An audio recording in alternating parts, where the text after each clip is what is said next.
The coyote competition took place today across the state. Good evening, everyone. I'm Crystal Gutierrez. 52 teams set out to bag as many animals as possible. A Las Lunas gun store sponsored the heated hunt. Tonight, they're glad it's over. News 13's Amanda Goodman is here with the latest. Crystal, the competition was announced with a bang. Since then, things have gotten explosive at times, with animal activists and hunting activists locking horns. So you would think today would be the peak. You'd be wrong. This is what Gunhawk Firearms employees thought they might see today as they showed up for work on this, the day of the controversial coyote hunt. Instead, they saw this.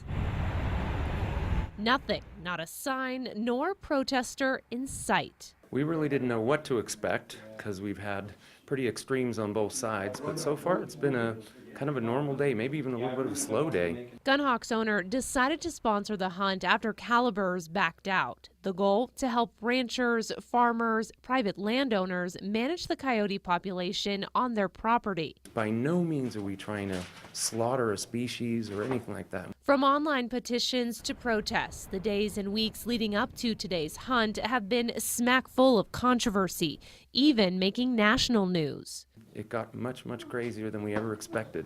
And it's very extreme how people feel one way or the other. Andy Olmansick of Rio Rancho has watched the controversy play out on TV. But a few weeks ago, the reason behind the hunt hit home for him. I heard the dog yelp, so I flew out the door and saw a coyote chasing it, and I yelled at it and it went over the wall. Princess, his daughter's 4-year-old mini poodle, was nearly killed. Today, the dog is doing better.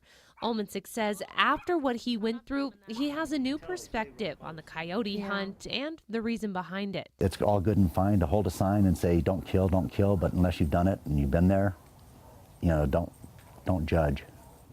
Now, I asked a Gunhawk employee if they planned on sponsoring an event like this in the future. He told me they would have to think long and hard about it. Crystal? All right, thanks, Amanda. Now, those in opposition have said the hunt is cruel and inhumane. Gunhawk's owner says they won't know how the hunt went until tomorrow. That's when the teams will bring in their kills. A 51-year-old